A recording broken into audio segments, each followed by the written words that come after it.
আজকে আমি একটা পকোড়া বানাবো।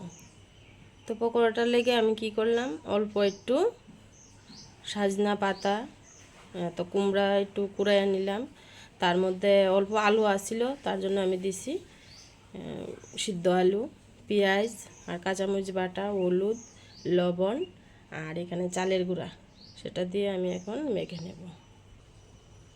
তো দেখো এখানে কিন্তু আমার মাখা হয়ে গেছে গা। তো আমি এখন কড়াইটাও বসাই দিলাম।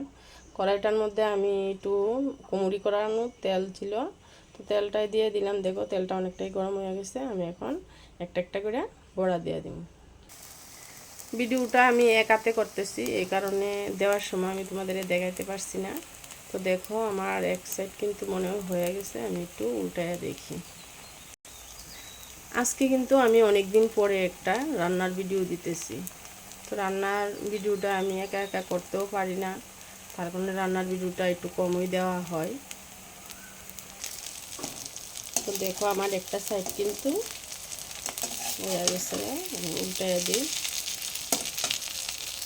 তো দেখো আমার একটা সাইড কিন্তু হয়ে গেছে গা।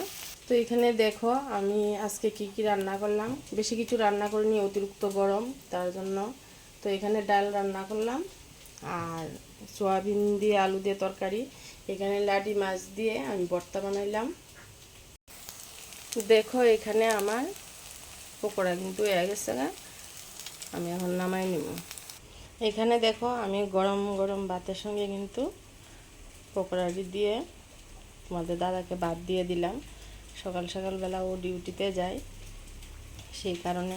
তো তোমরাও ঘরে বানিয়ে খেয়ে দেখবা কীরকম লাগে, আর একটু কমেন্ট করে অবশ্যই জানাইবা।